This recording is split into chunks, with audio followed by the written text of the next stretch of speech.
l'histoire des machines à laver, c'est un bon exemple.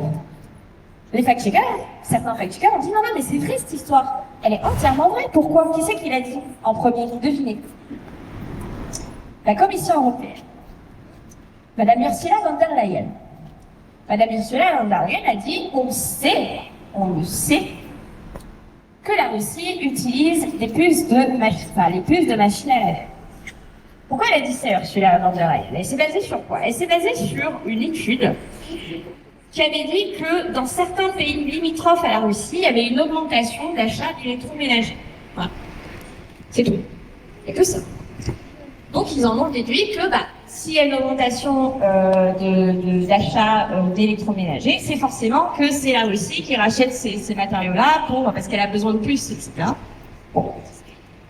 Vous allez voir des gens un peu très sérieux, les Japonais par exemple.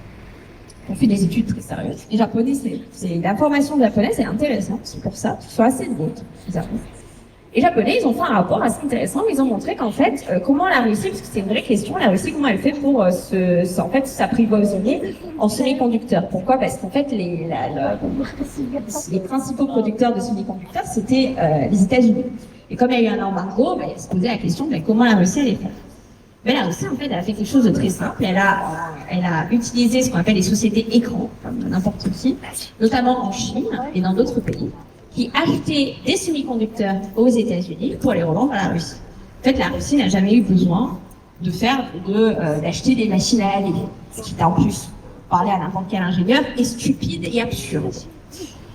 Mais peu importe, si la Commission européenne a rendu un rapport qui vous expliquait ça, vous avez à la voir. La Commission européenne, c'est quoi? C'est une institution. L'institution, c'est forcément le vrai. Donc, vous avez à la voir tous les fact-checkers qui vous ont dit, et vous pouvez retrouver tous les fact-checkers qui vont dire la même chose en disant non, c'est vrai, c'est parfaitement vrai. Et ceux qui disent le contraire, c'est faux.